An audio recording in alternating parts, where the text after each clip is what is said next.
Yep. やっぱりいないわ。だからもう goodbye と言うしかない。Everybody, Osaka fans, people around the world, I must bid you adieu. And so, goodbye. And good night, bang! That was great. What?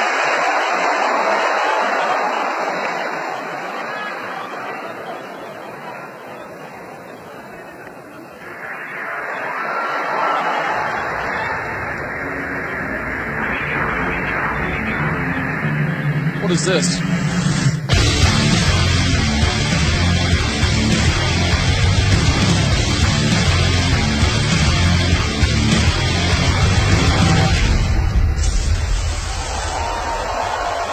This from a lot of talk about Switchblade. My God! What the hell? That's Chris Jericho! Chris Jericho! It's Chris Jericho! What is this?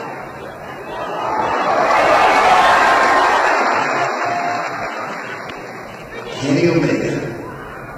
What a dynamic performer. What a fantastic, tremendous performer. But he's not the best in the world.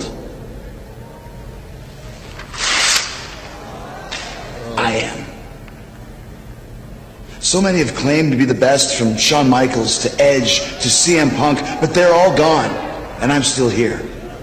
Because I am the best in the world. I am the greatest of all time. I am the alpha of this business. And I'm going to prove it. Because I'm challenging you, Kenny. What? Jericho versus Kenny. What? Alpha versus Omega. To see who is really the best. I want to meet you. January 4th. What? Wrestle Kingdom 12 in the Tokyo Dome. That can't even happen, can it? So let's see who's really the best. Bitch. Oh my God! We had say what? A whole lot of superstars on this stage here tonight. But I want y'all to know one thing. This is my house. And when I say who's word attack skills and vocabulary too. Comprehension of this edition is all brand new. You're through. I'm interplanetary and like Doctor Who. So who? Fuck your beef, no relief. I step on stage, girls scream like I'm Keith. Everybody, what's going on? Ringtime Pro Wrestling has made it to the airwaves again. Keith and Keisha saying what's up. Keisha, how you doing this evening? Man, look, all I'm saying is I am not trying to, I don't know. I'm just talking. Let me stop playing with y'all. Hey, how you doing, everybody? What's going on? What's happening? It sounded like you was motivated to say something, but okay. Yeah, I ain't got time for all that. You know, I'm not gonna step on the soapbox this early. It's too much. That's a little too much. It's a little too early. Oh, I'm soapboxing. I soapbox every week. I soapbox, I slap box. I get all in your box. Man. Speaking of which, Keish, I don't know what's been going on with me the last couple of days, but I've been on. I listen to Tidal. I done had a few Madonna playlists. Oh man, I be jamming. I bet that '80s Madonna boy was cold. Now I don't sing the songs too much out loud because I don't. It's Atlanta. You start singing Borderline, people start looking at you like, okay. Yeah. I always thought you was into musical theater. I mean, that's just kind of how that rolls. But I digress. It is a wonderful week. We are here because wrestling gave us a lot. From Sunday to Tuesday night. I mean, woo! No pun intended. But man, okay, so we're gonna just work our way through it, right? Last week we gave a slight preview of Power Struggle, the New Japan event. So it succeeded beyond my wildest dreams. Now I didn't know they was gonna start so early. Okay, lately the New Japan event start about 5:30 in the morning Eastern Standard Time, right? Now, already we had the daylight savings time working against us. Mind you, Japan doesn't observe daylight savings time, so you have to figure out your time at the end. But it seemed like they started a little early, so like I just woke up in the middle of the night and bam, wrestling was cracking. But I want to give shouts out to New Japan World and the New Japan app on the Fire Stick. Keisha came through for a brother. The last couple times I tried to use it during a live show, the app had issues, and I had issues, but we worked them out, and it was cool. So no more slapping the HDMI cable up to the laptop, and really it's that because the TV that I usually watch when everybody's asleep, that one don't have a Chromecast on it because you got the Chromecast and you get your Chromecast app, right? But anyway, right. It was a good show. I'm only going over some highlights, only touching on a few matches that stood out, not just that stood out to me, but I think are integral to the grand scheme of what's going on in New Japan. Young Bucks defeated Dragon Lee and Titan. Only reason I mention that is because it's the Young Bucks. Right. Roppongi 3K defeated Super 69 to win the tag team finals of the Super Junior Tag Team Tournament. Now, this is interesting because the Super Junior Tag Team, the winner of that tournament usually faces the Tag Team Champions. But what happens when the Tag Team Champions win the tournament, Keish? I'm not sure. Creates a little bit of a dilemma. But the Young Bucks... How though? Yeah. Wait, what? Okay. I mean, it's just like entering the Royal Rumble. What happened if the world champ entered the Royal Rumble? There's no rule that's preventing the world champ from entering the Royal Rumble, right? Right. What happens if the world champ wins the Royal Rumble? Who faces the world champ?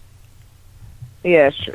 This is kind of what happened. Okay, yeah. With, the tag finals of the Super Junior tournament. It was like Roppongi 3K. They already had the tag titles, but they won the tournament, which further solidified them as probably the best junior team in the world, except for Young Bucks were there, and Young Bucks want their belts back. So that's going to be their opponent probably at Wrestle Kingdom. And a lot of this stuff, man, is just setting up for Wrestle Kingdom in January, 2 months from now. But, you know, it don't seem that close. But when you say like 2 months from now, it's like, oh, yeah. Like when you say January, it seems so far away, but if you say 2 months from now, it don't seem that bad. Yeah, you know, Same that difference. does make sense. Same difference. But yeah, Roppongi they won. Marty Scurll defeated Will Ospreay, so he has the IWC Junior Heavyweight Championship, a belt that was really made really popular by Kenny Omega when he was in the juniors. It's miserable because the Bullet Club got some more hardware. Like, hey man, I don't know if I can be walking around Bullet Club if I ain't got no belt. You know, the Bucks, they wrestle any and everywhere. They got belts on and people don't even question them. Cody is studying on all of y'all because he got the belt in the ring because he got the Ring of Honor. Right. Kenny Omega's the IWGP, the inaugural IWGP US champion. So, you know, shout out to Marty for joining the clique, making everybody look strong. Kenny Omega defeated Beretta in 21 minutes and very decent match. If you look at Power Struggle, if you look at the match times, you can notice how New Japan literally progressively builds a card. Right. It's so interesting, man. And it's like the matches in order. Like, I think WWE has a formula of how they set their matches up for a pay-per-view. Like, I need this match to get him going. I need this match to kind of bring him in. I need this match to kind of do this. Da da da da.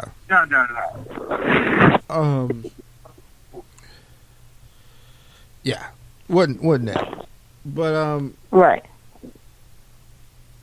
Kenny Omega defeated Beretta, and after the match, he had a little, talking, and he talked about this is when people used to challenge him, and bam, Keish.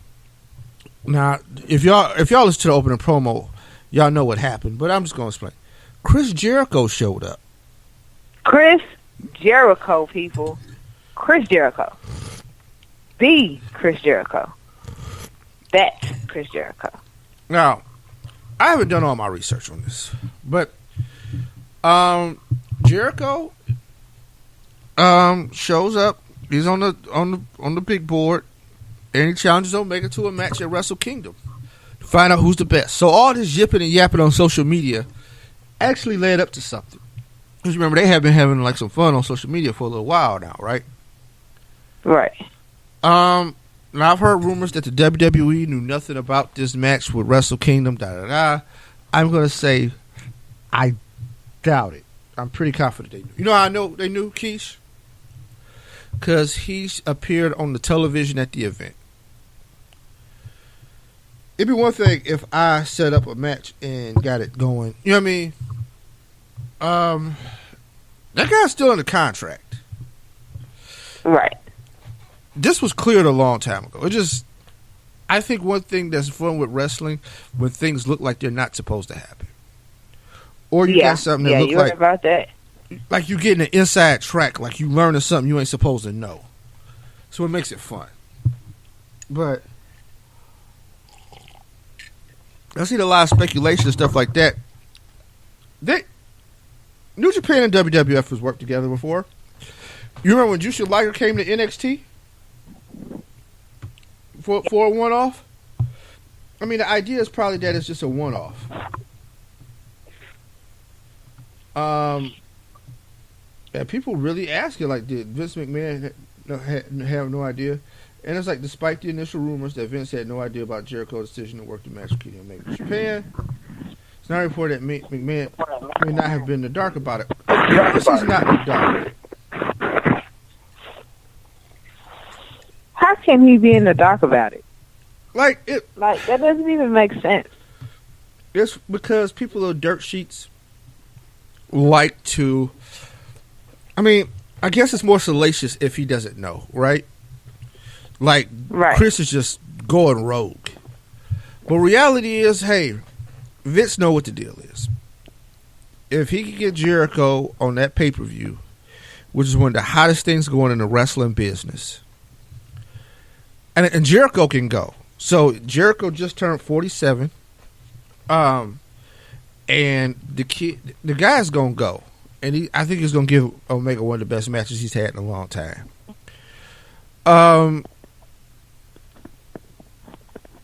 Let him. But, yeah. Jericho's going to be out there doing his thing against Kenny Omega. Like I said, social media, them clapping back at each other, Ashley's going to have a payoff. How old is Kenny Omega? Do you know? I have to look it up. I'm pretty sure. I think he's in his early 30s. Kenny Omega's been around a while, and I think this might be an audition for Kenny Omega. I don't know. Like I ain't gonna say an audition because I mean I'm sure WWE been trying to scoop him up for a while. The question is this: right? Do they both think they could fit? Because the problem is like.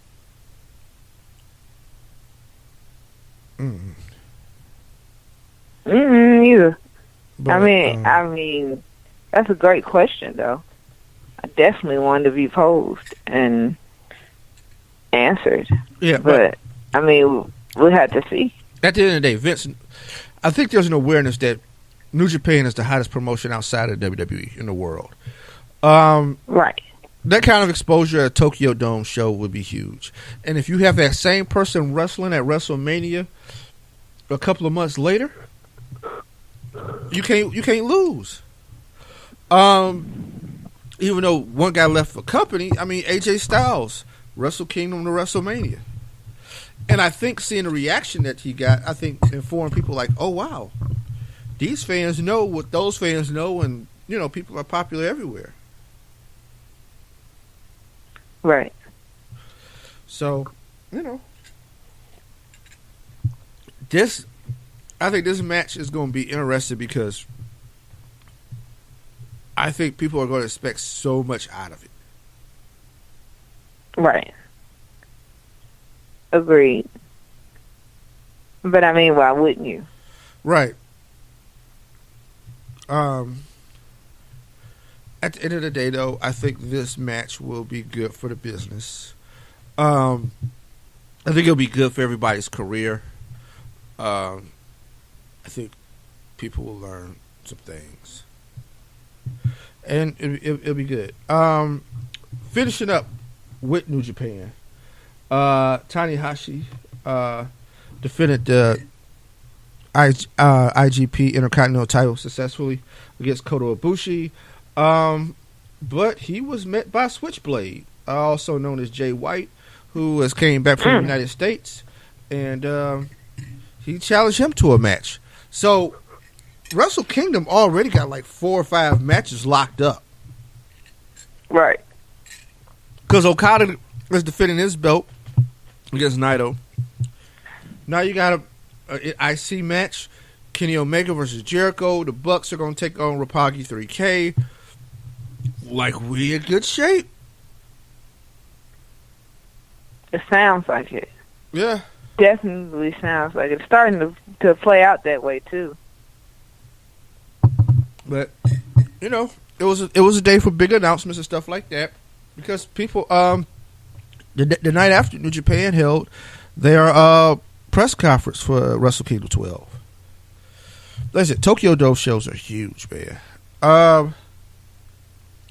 Moving along. So, also, we'll get back to the wrestling. 30 for 30, ESPN, Keish. Nature Boy. I didn't get to see it. I didn't get to see it. It was epic. Here's the thing. If you are a fan and you have WWE Network, or you like me and you own a bunch of DVDs, this really wasn't for you because you knew all the information. That being said, it was fun to hear Rick talk about it. It was about an hour and a half. It was fun to hear him go in depth about his highs and his lows.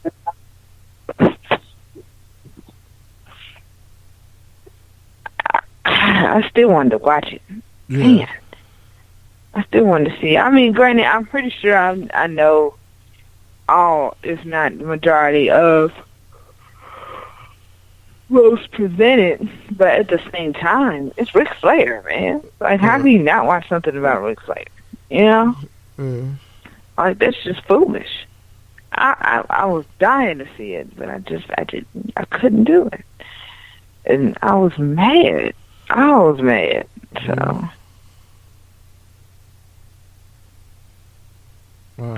We'll see. But I'm telling you that. But it was crazy is that the fanfare for it was absolutely amazing. Well, here's why. People are going nuts. I think Bo Body Joe said it best. Ric Flair is the most unified figure in American popular culture.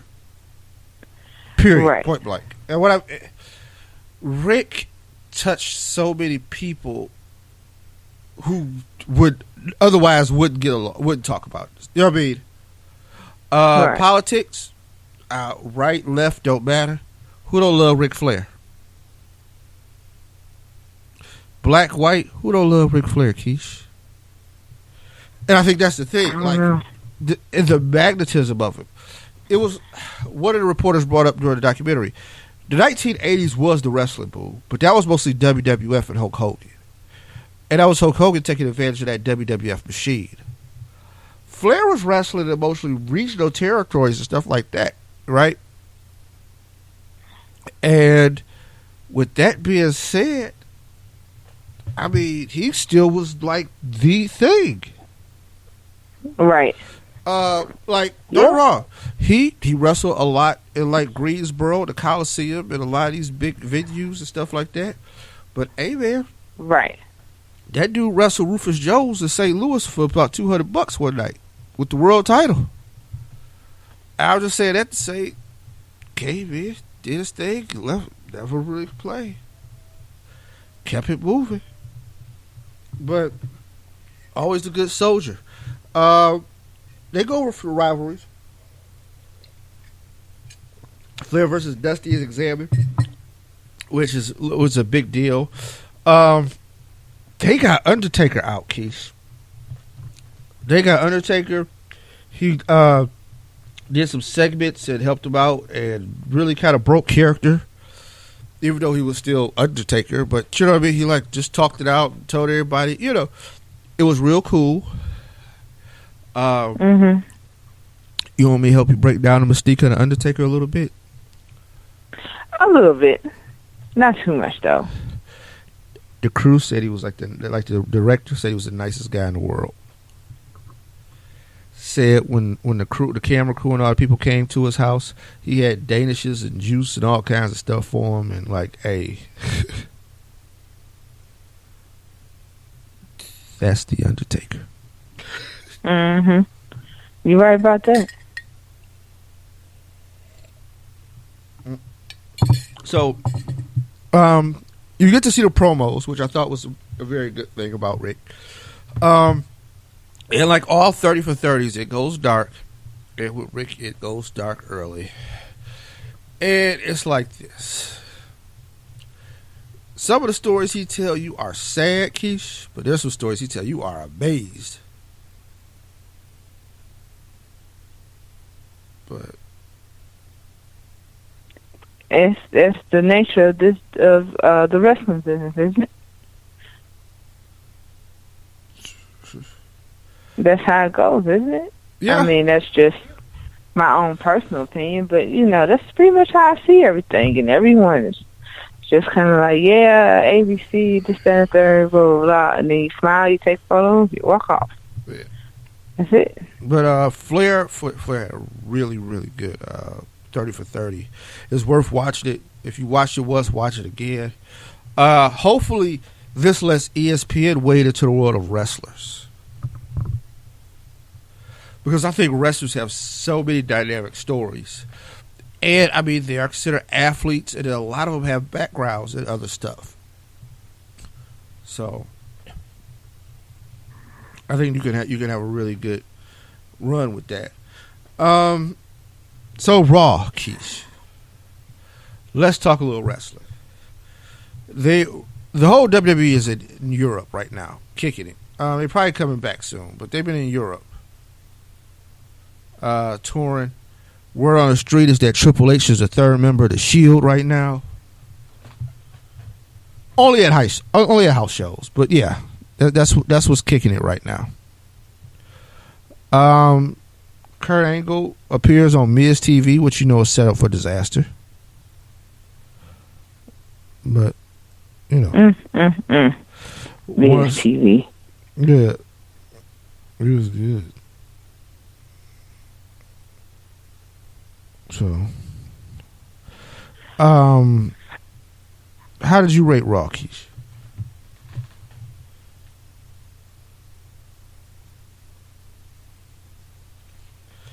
Because, I mean, it was an interesting show. After Kurt dealt with Miz and told him he had to fight Braun Strowman tonight, which nobody wants to do. I don't blame Miz for not wanting to do that. Jason Jordan came out, and he got to deal with his beef with Elias. And here's the thing. It seems like now we are just trying to adjust the idea, because Elias really wasn't losing before, but now you gotta take these L's. Right? Yeah, I don't know how I would feel about him either, man. That's the thing. Like, when you taking him, like, you got to remember somebody on the side of that. Like, I don't know how I would feel about that. Exactly. Like, what do you want me to say? Right. You just gotta do what you gotta do. But yeah, Asuka defeats a local yokel. Finn and Samoa Joe in a double DQ, and both of them get slots on the Raw team. Which, who's beating this Raw team? That's what I want to know. It's Kurt Angle, Braun Strowman, Samoa Joe, Finn Balor. Like, what?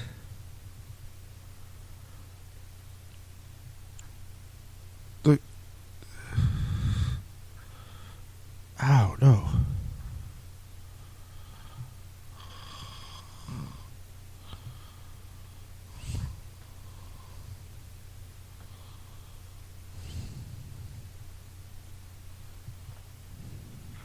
Hello? I'm here. Okay, just make sure we all, connected. Sasha and Bayley defeat Alicia Fox and Nia Jax. Sasha gets added to the Raw's women's team.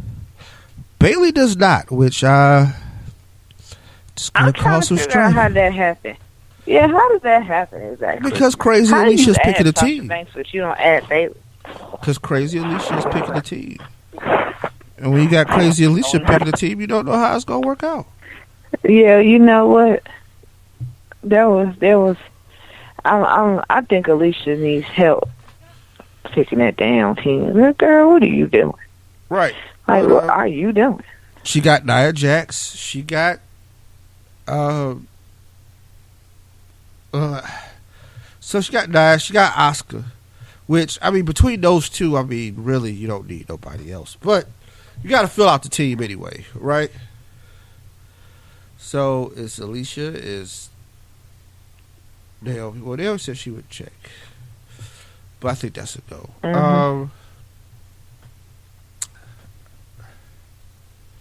But that's why I don't have another candidate. I don't know how they plan on the picks for the Raw women's team and the men's team, and I don't understand all these picks. Right. I mean, I understand a couple of them here and there, but the rest of them makes you really wonder, like, what is the point in this? Like, what are you doing? Right. What's really going on? So at the end of the day, it just really boils down to, like, are they really going to win with these people? You know? Because that's pretty much the gist of this. It's like, Alicia Fox already being captain is a red flag for me. It's already a red flag. And I'm like, okay. So y'all let her handpicking her team? That's another red flag. There is some heavy hitters on her team, and I give them that. And then there's some that's just that good. I give them that too. But I'm like, come on, man. Bayley, though? But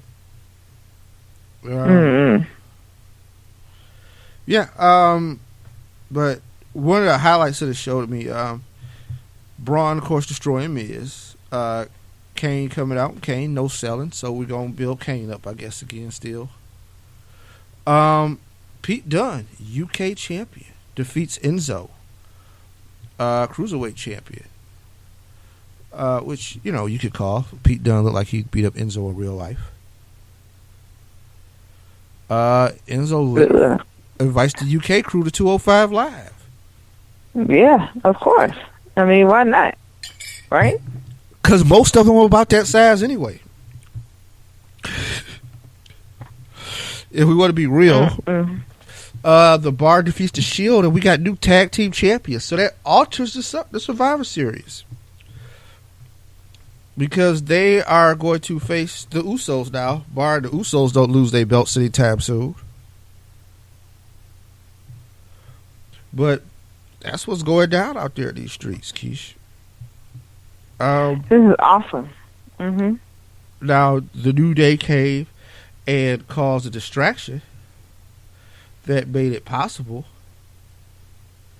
for this all to work out, which I got a feeling the New Day versus the Shield is going to take place at Survivor Series. That's just my personal observation. Personal observation. Yeah, I think New Day is going to take on the Shield at Survivor Series. Yeah, you know what? Personal observations are very interesting these days. And your personal observation sounds more like a prediction. Not even a prediction, but just more so of a notion in the right direction. Right. So, yeah. Observe on, sir. Because trust and believe. You sound just about right about that. I mean, I'm convinced this is how it's going to be set up, but I just have to wonder, like, is this really something that we want to see? Yeah, I think honestly, I think it's going to be. I think they'll find a way to make it entertaining. Right. True that. Okay. It'll be the New Day's Speed versus the Shields. I mean, they kind of built similarly. It's just that one is significantly better at every angle than the other one, but the other one is kind of funny. That's all. but built very similar. Yeah, you right about that. With that being said, it's about time for us to go to the break. We'll come back with birthdays, and then we'll be out of here. Which, man, Ring Time Pro Wrestling is rolling at a record pace today. But, yeah, that's what's going down. So we'll be right back.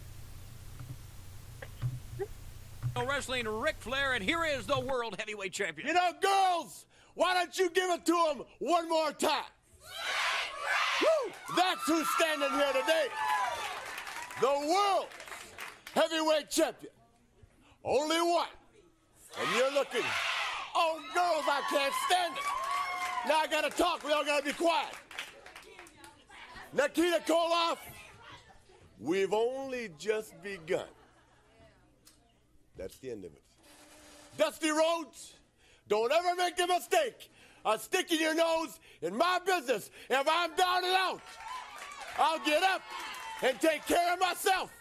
So Dusty Rhodes, remember, when you walk out here, talking Ric Flair, don't think you can walk in that ring and give me a hand or try to help me out and ease the tension in our relationship. Philadelphia, I'm going to tear you down. Pensacola, Florida, when I get to town, we're going to treat all you women, the way women ought to be treated. Because the NWA and some real men are going to take that Civic Center apart, and then we all going to be over at Rodeo, driving the women wild. Miami Beach, get ready. We on tour, and we're doing it better than anybody else alive. Now, Buddy Landell, it's so hard for me to sit back here in this studio looking at a guy out here hollering my name when last year I spent more money on spilt liquor in bars from one side of this world to the other than you made. You're talking to the Rolex wearing, diamond ring wearing, kiss stealing, wheeling dealing, limousine riding, jet flying, son of a gun, and I'm having a hard time holding these alligators down. There's only one. Jim Crockett. You gotta love Ric Flair. And the most epic thing, man, when you tell a man, look, I spent more money on spilt liquor than you made last year, I gotta fight you. Even though we don't. No, for real. I gotta fight you for real. No. Is that really the answer, Keith? That's not the answer. No, I mean, that is not the answer. It's probably not, because Rick wasn't no chump. You can try to throw your hands if you want to. There's people who tried them. You can try if you want to. I mean, what? Like, all of it just sounds ridiculous to me. All of that. So, But we are here. It's the halfway point. We do birthdays. You know, yesterday Ted DiBiase Jr. had a birthday. He turned 35. Kushida Okada turned 30. The Rainmaker, the number one wrestler in the world, turned 30 yesterday. And of course today, the Ayatollah of rock and roller, the man who caused the big stir that had everybody talking this week, Chris Jericho, turns 47. Shout out to Chris. Getting up there, man. Tomorrow, Ryback celebrates a birthday. Peyton Royce of NXT celebrates a birthday. And none other than Cowboy Bob Orton Sr. celebrates a birthday. Bob Orton Sr. will be 67. Woo! That's Randy Daddy. Right. Yes, and probably holds the record for the longest broken hand ever.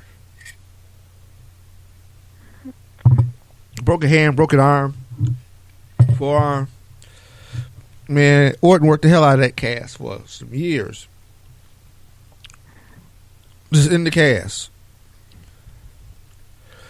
Because once you realize you can hit you upside the head with that cast, it's a wrap. But they used to ask him every place, hey, don't you think it's time to get that checked out? Mind your business. All right, mind my business. Anyway, so news. Let's talk news. Keish, what if I told you Michelle McCool might get one more match? On the social media, she was going back and forth with Charlotte. And we don't know what's come from it, but hopefully maybe Taker has a soft spot and thinks like, I'll let her rock a match. Even though I would like Lay Cool to get back together for one night only. And I always thought that was pretty cool. So that's happening. Keish, do you know a Canadian casting agency was hiring background actors to attend an Impact taping? Nope, not at all. One of the big items in the news, and people was like clowning. And what if I told you that's not uncommon? Whenever you have a TV taping for something, nobody wants to have an empty audience. Half empty, kind of empty, nothing. They need it filled up, right? As somebody who's been an audience extra, I did it for a Dr. Drew show one time. That's all you do. I think if you get anything other than that, but I'm not surprised. That's all I'm saying. Like, people was like trying to make a big deal out of it. And the bigger deal is that Impact Wrestling is now going to be 100% based out of Toronto.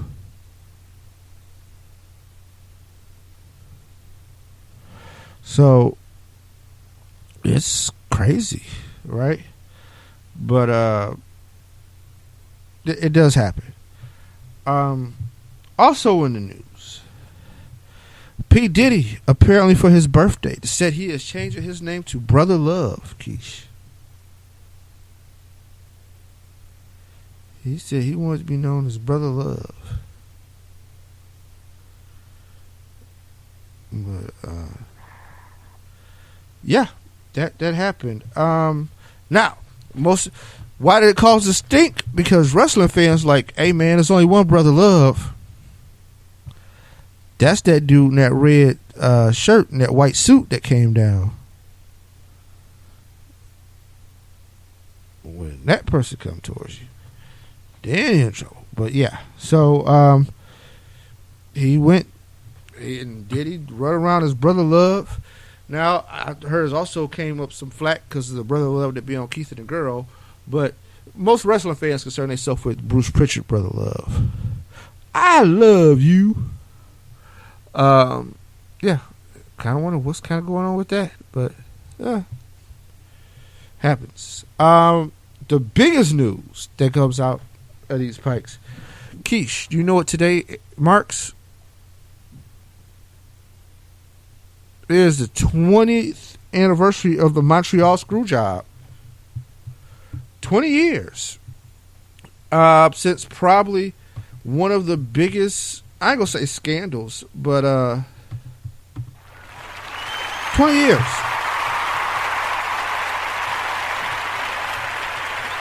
I mean, how do you really even fathom to compete with that? Well, you 20 years? No, you don't. You just... You're done. You're done. So, I mean, they hung it up a while back, right?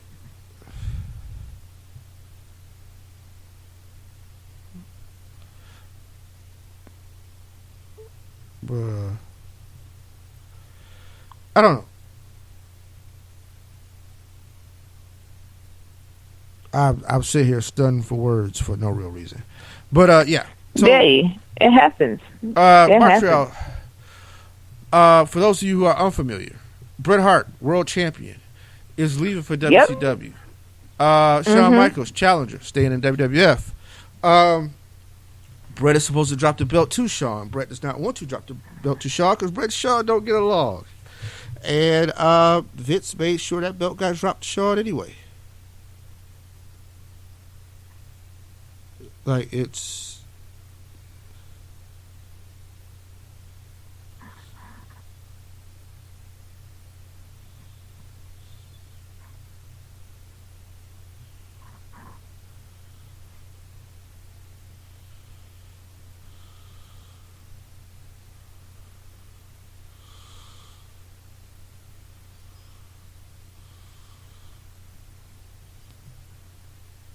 But going with the screw job, this is what I'll say. Vince may have had a point when he said Bret screwed Bret. But I don't know. I don't know if it did more harm than good long term, right? Yeah. Because I think it may have gave some unwanted exposure to the business. Like, you got to understand, it destroyed all the mystery at that point. Yeah. And after that, that's when the Mr. McMahon character came about. Do you know when I was a kid, I didn't know Vince owned the company? Well, I mean, not many kids. I didn't know he owned the company. Yeah. Like, I was like, the announcer dude? Yeah. Like, somebody told me, I was like, the announcer? Well, it's not often that you see the owner of the company that involved, with day-to-day activities. Like, you'll see them, but you'll know that they're there and they're actually, doing the work or whatever, but you don't see them. Vince was on TV every week. He was at every pay-per-view. He was the announcer. He was out there on the mic, working. And so when this came about, everybody's like, wait, time out. Him? Yeah, him. Yeah, the one that was sitting there doing Raw in 96. That was him. That was him. Yeah. And he owned the company. And he still wanted things to be done in his perspective, in his light. And who was going to stop him? Yeah. I mean, so yeah, when that happened, I just kind of was like, all right, this is tragic, you know what I'm saying? But at the same time, I understood why it was done. After like 3 different explanations of the same thing, I understood why it was done completely. Yeah, no. And when you got your company, you gotta protect your company. You know what I mean? Even though, I don't know, because then it kind of, I'm sure it hurt Vince with the boys a lot too. Like, I don't think it just hurt. I think it hurt Vince with the boys. Bret going down to WCW probably was the worst decision of his career. Because he ended up injured down there, and I mean, They just didn't know what to do. They had no clue down at WCW. Not even a little bit. It was. But what do you do in that situation, though? What do you do in those kinds of situations? Okay. Period. Well, WCW didn't have a clear idea of planning, right? So I don't know how the non-complete causes worked back then. But I would have had him on Brett on TV as soon as I had him right on there right after. He ain't got to wrestle, but he got to be on right after the screw job. Yes. And I'd be have him talking bad about WWE, like, yo, man, them people didn't appreciate the talent that I had, and they didn't know what they was doing. You see, the owner had to basically screw me out of my title. That Mickey Mouse operation they running over there, oh my God, Keith, they could have printed money on that. And they always had to threat the idea that he might be trying to go back there. Shit.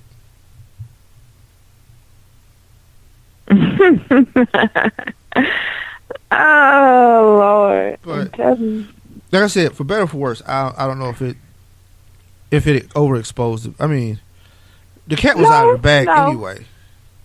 Right? Exactly. And I mean, it leads to WWF down the road that it gets to. Okay, two things happen. One, the Mr. McMahon character becomes a full-on thing after this. Two,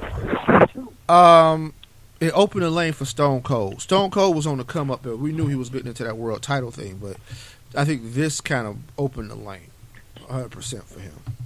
Because after that, right, it literally goes to Shawn holding the belt, and he holds the belt to WrestleMania. And then Stone Cold beats him at WrestleMania, and that's it, right? Right. So, and it's something that just will always last in folklore for wrestling. Like, people will always look back and talk about the screw job. Because it's something that hadn't really been known to happen on that large of a scale. Like, I've heard people been screwed over in territories all the time, right? Like, somebody ring a bell early, they know when to, get somebody in the territories. But big leagues, no, you're supposed to, but hey. Mm-hmm. But with that being said, yep. I think that covers the news per se. SmackDown. What did you think of SmackDown, Keish? It was interesting in itself. It had some very interesting elements to it, but overall it was okay. I mean, there were a couple of matches that were very interesting in themselves, but we'll get into it, so I'm not going to spill beans just yet, but for it to be the UK edition of that, it was fine. I thought it was good. They were good.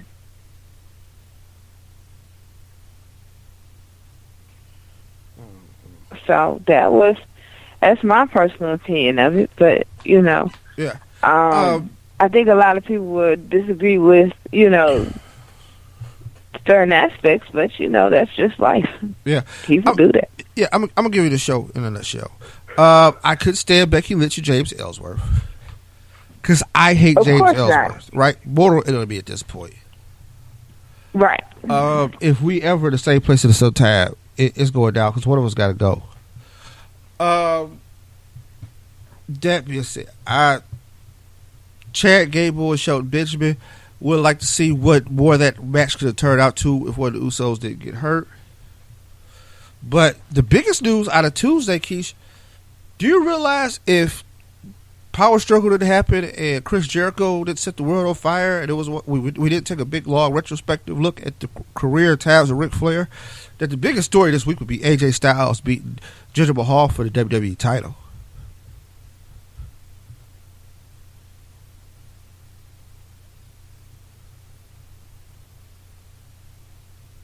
Yeah, it just. Mm-hmm. Now, so Survivor Series is being retooled. So instead of Jinder versus Brock, we got AJ versus Brock. I would say slightly. I think we got to upgrade that match. The Usos will take on the Bar, Cesaro and Sheamus. I mean, that's going to be interesting. I mean, if the titles change hands, then, we got new opponents. I think it's now, the one thing I think is interesting is that SmackDown added John Cena to their team. I don't know if somebody was hurt or what. Like, the way I had it, I thought Cena was going to ref the Brock Big Show match, the last match they had or whatever. Or whatever. But either way, that's crazy. Yeah, it is. But that's what's going down. I think Survivor Series is going to be an interesting pay-per-view. I think they got enough to make a loaded card. I think all the pieces are in place. I think watching Natty versus Alexa will be interesting. Now, the thing is, it could be Alexa versus Charlotte after Tuesday because I think they got a title match going down on the Go Home show. And maybe that was the thing, too. Maybe they want to create that element of you just don't know what's going to happen from week to week on this place. People are crazy. And people are impetuous. They're out their minds. And people want title shots. So, who knows?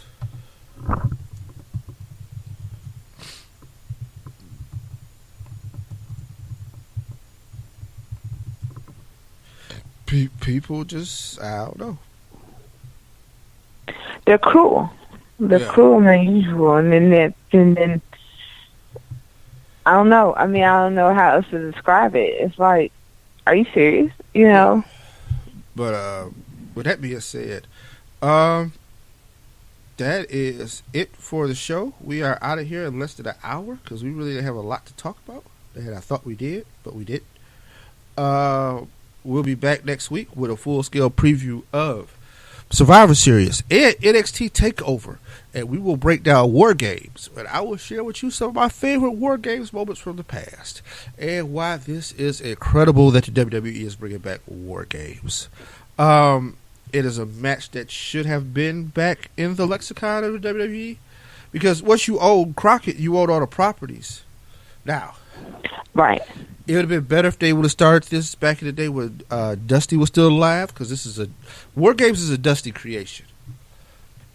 One day I'll sit down with you and Cole, things that Dusty created, and break them down. That might be a show. Because, man, Dusty gave us so much of what we have in the current wrestling business. His ideas and innovations, like, dude's a mad scientist on how to entertain. But yeah, man, Mind Games, yes. But yeah, we'll be ready for TakeOver, and we'll be ready for Survivor Series, and of course we have you caught up for the week. We'll talk to you about anything that's happening at ROH, because I mean stuff is going down. Everybody's prepared for April. All these companies it's getting ready. It's a lot going down right now. It's too much going down right now. But how the hell are we going to keep up, Keith? Hey, man, I have to do 2 shows. But with that being said, we are out. Hit us up, and we'll talk to you later. Peace. Bye. Oops, wrong button.